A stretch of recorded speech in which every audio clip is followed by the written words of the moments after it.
This mysterious story behind the crying lady in the Dakota is for fans of Halloween movies and everything related to witches or vampires. Ghosts, are they real? Who is the mysterious crying lady in the Dakota, and why is she shrouded in mystery? Is there any basis for this eerie tale?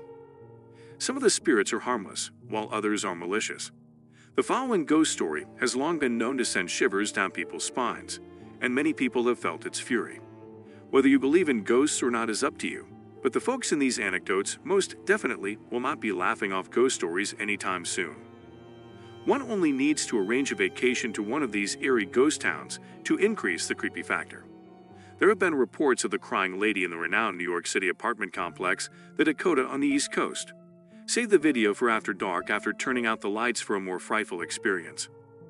One of New York City's most upscale apartments is the Dakota building from the 19th century, which is situated on Manhattan's West 72nd Street. It has long been thought that the location is cursed.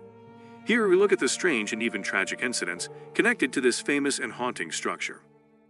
What strange encounters have witnesses had with Dakota's crying lady, and what does it imply about the enigmatic nature of her presence? The Dakota was the first apartment complex designed for the upper class of New York, and a number of famous residents lived there, including Lauren Bacall, Judy Garland, and John Lennon. It also had a ghostly resident among its gorgeous residents, the crying lady. It is said that the crying lady is the ghost of a woman who formerly lived in the Dakota. She lived in one of the apartments on the top floors and was said to be a beautiful and wealthy woman. She was living in an apartment alone for extended periods of time because her affluent business husband was frequently gone on business. She developed serious depression as a result of her growing isolation and loneliness. She threw herself out of her apartment window one day after deciding she could no longer handle it, dying on the pavement below. Her suicide left her husband devastated, and he is reported to have never entirely recovered, carrying the weight of her loss like a cross to bear. Shortly after her passing, unusual events started to occur in the Dakota. Residents were gripped by terror as they reported hearing strange noises, including the sound of wailing that echoed through the haunted corridors of the Dakota. Some reported seeing a woman's spectral form wandering the corridors with her face contorted in sorrow. Like a haunting melody carried on the whispers of the wind, her tale spread through time, and one of New York City's best-known ghost stories was born from it. Meet John, who lived close to the Dakota. His curiosity drew him to the mysterious world of supernatural intrigue, where spooky tales were whispered in dark corners. Fear of the unknown and the peculiar strands of the Dakota's past drove him into the eerie depths of the building. Destiny's hand extended an invitation, guiding him along the winding corridors as the line between the living and the spectral grew thinner. What spine-chilling experiences awaited John within the Dakota's mysterious embrace, where the boundary between the living and the supernatural blurred? John's lifelong interest in the supernatural drove him to the tale of the crying lady. He had heard many stories about the Dakota during his time in New York City, but he had never experienced any strange encounters himself. But one evening, he received an invitation to a gathering at one of the Dakota's apartments, and that is when everything began to shift. John was giddy with excitement, ready to explore the old building and perhaps get a sight of the infamous crying lady. Stepping out of the elevator and crossing the threshold into the apartment, an uncanny chill crept up John's spine. As John entered the flat, a sinister shadow covered his senses, giving the impression that an invisible eye was watching his every move. As the lively party progressed, John engaged in talks with other guests while keeping an eye to catch a glimpse of the infamous ghost. But as the night went on, he began to feel a creeping unease that surrounded him like an invisible blanket and gripped his senses with a shivering sense of fear. His feet guided him to a corner of the apartment where a towering window looked out onto Central Park, while the loud conversation and laughter around him dimmed into a ghostly whisper. John stood there, staring out into the darkness as he became transfixed by the terrifying sound that broke the silence. It was the unmistakable cry of a weeping soul, echoing from somewhere deep within the apartment. Looking around the room, John was puzzled by how the other people were deaf to the haunting cries. As they carried on their chats and laughter, seemingly undisturbed, he could not help but notice the unsettling presence lingering in the air. He felt alone, and as though they were sinking deeper and deeper into madness. But at that very time, the horrifying visage of the crying lady appeared before his eyes, pulling him deeper into the depths of his dread-filled nightmare. John stared in disbelief at the ghostly presence that was occupying the room's corner as he remained there motionless. In the dim light, a long flowy gown appeared to sparkle as the woman's face contorted in a pit of sorrow. Her back was covered in a haunting waterfall of dark flowing hair.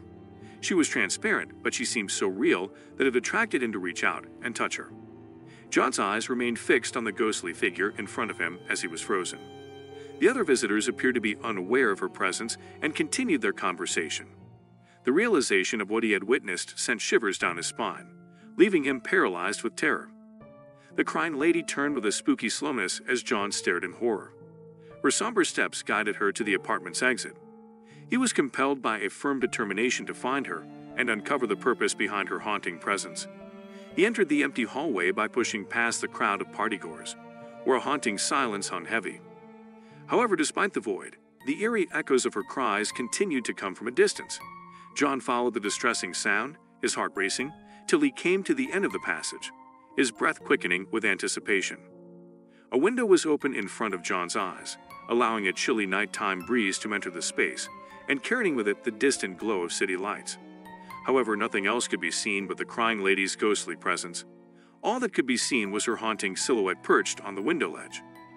John was able to perceive her agony in her spectral form, as well as the magnitude of her misery and the waves of loneliness and sadness that were engulfing her. He was aware that she had tragically perished by jumping from this window all those years ago, and that she was still trapped here, unable to find solace. As he gently called her name and extended his hand to her, John reassured her that it was okay for her to let go of her worries and find peace. The crying lady then vanished in a flash as brief as her appearance. Only the distant hum of the city could be heard echoing through the empty hallway. John tried to understand the significance of the encounter that had just taken place in front of him, as he stood there, still and reflective. Deep down, he was aware that what he had seen was extraordinary, and that the event would live on in his memory forever. As the curtains fall on John's story, the mysterious presence of the crying lady continues to cast a sinister shadow over the Dakota. Her ethereal existence persists, haunting the corridors and stirring whispers of her sorrowful tale. The myth of the crying lady lives on, intertwined with the haunting history of the building. How did this chilling tale make you feel? Did the story of the crying lady send a shiver down your spine? Remember, the suspense is not over yet. Stay tuned for more thrilling stories to come. After delving into the tale of John, a non-resident of the Dakota, get ready for the next segment featuring the legendary John Lennon and his wife, Yoko Ono. Join us as we investigate the mysterious relationship between John Lennon and the Dakota building.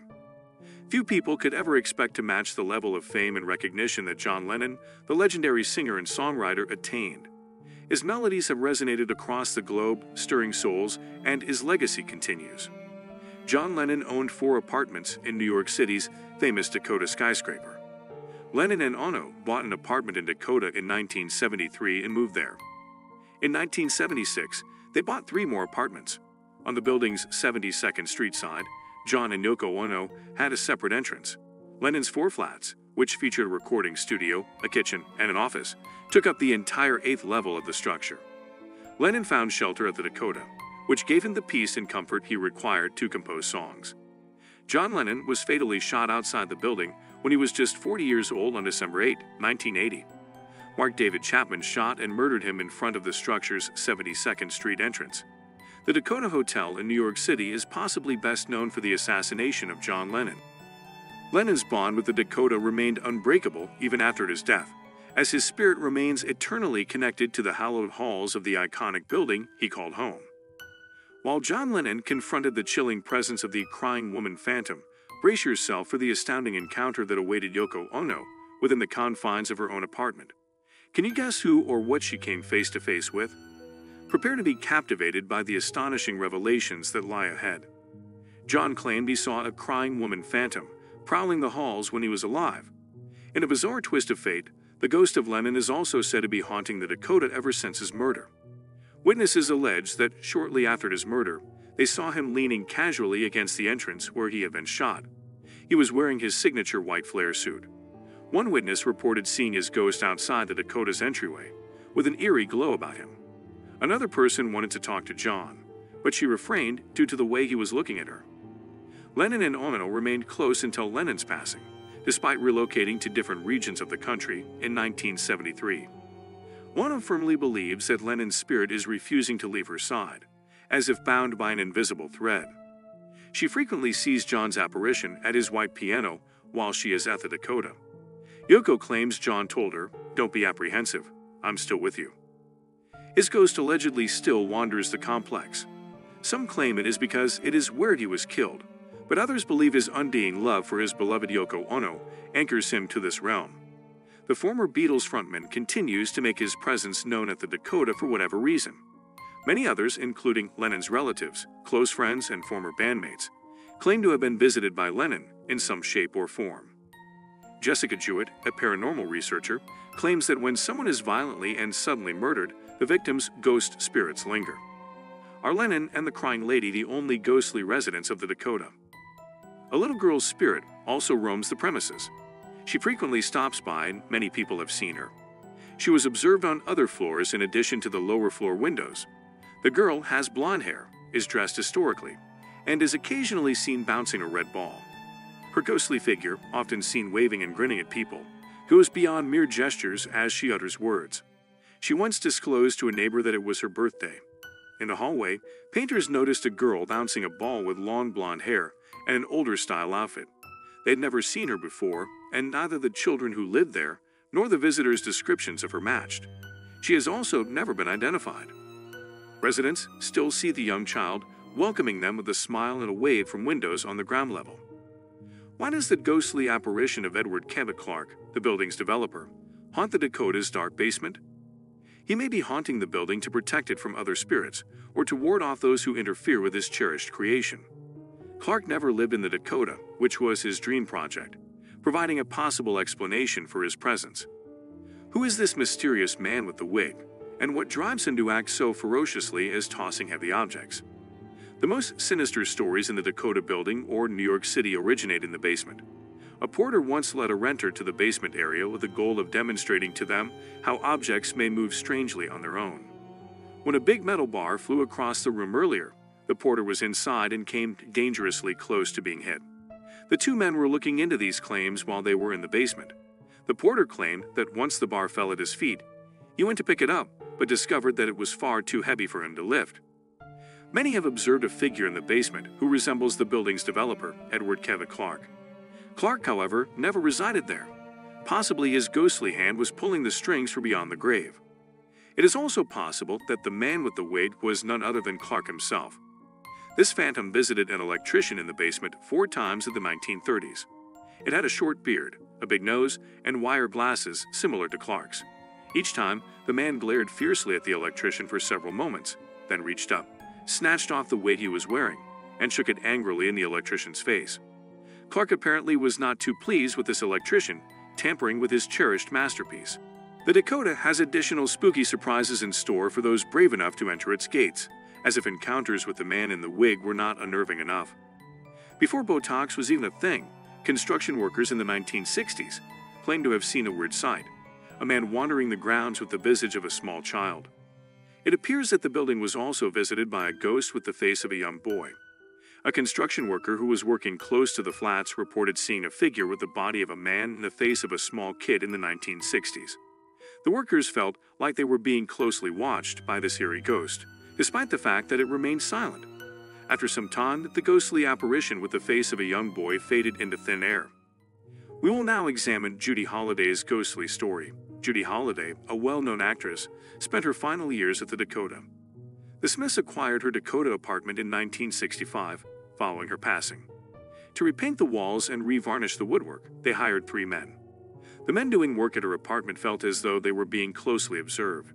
Judy probably wanted to monitor the work to make sure it was being done properly at her previous home. Could it be that the spirits of the Dakota were playing tricks on Frederick Weinstein? Frederick Weinstein and his wife, Susanna, resided in the building. Weinstein was returning home one day when he noticed a magnificent crystal chandelier with lights glowing through his living room window, even though none had been there. He observed this from the 72nd Street window, but he lacks chandeliers. He believed Suzanne had installed it as a surprise. He dashed into his apartment, but there was no chandelier when he entered the living room. But on closer examination, he did spot a patched-up set of bolts in the ceiling where a chandelier had previously been suspended. Do you remember Rosemary's Baby, the fantastic 1968 horror film? Recall the residents of Rosemary Woodhouse, her husband, and the unsettling neighbors, the Bramford? Yes, the Dakota was that. Did the eerie atmosphere of the Dakota make it truly terrifying in movies like Rosemary's Baby? The actual Dakota may not be quite as scary as its fictional version. There is still a lot of ghostly history in the building that will keep paranormal enthusiasts up at night. 9 times out of 10, Gothic would be the term you would choose to characterize the Dakota's appearance. It looks like the kind of structure where weird things happen thanks to its gargoyles, spires, and turrets. It is understandable why Rosemary's Baby filmmaker Roman Polanski decided it would be the ideal choice for the apartment complex in his 1967 satanic thriller. The apartment in the movie is called the Bramford, staying loyal to the Ira Levin novel on which the movie is based. But when we see that dark and foreboding symmetry highlighted against the New York cityscape, it is certainly the Dakota. Dakota expertly weaves into the ideas of wealth and familial bliss, masking some rather frightening truths in Rosemary's Baby. It almost seems as though the structure enjoyed its role in a timeless horror film. Except for House of Strangers in 1949, the only other occasion a film crew was let inside, the sequences shot within the Dakota feel eerily threatening. However, Tom Cruise's Vanilla Sky used the building's exterior. Did you notice which structure was featured on the cover of Ira Levin's novel? None other than the iconic Dakota building. An array of peculiar encounters awaited within the confines of the Dakota for those who dared to cross its borders. Residents of Dakota have also reported hearing strange noises, like the faint pitter-patter of tiny footsteps moving through their apartments at strange times. One recurring occurrence in their apartments has been the observation of objects moving on their own, even big stuff like rugs or furniture. In the domain of the unfathomable, mysteries abound, revealing an intriguing hand of invisible forces at work. These stories demonstrate the resilience of the human spirit. Have you ever encountered any supernatural experiences of your own? We'd love to hear your personal stories. Remember to subscribe to our channel for more fascinating and spine-tingling content. Until next time, stay curious.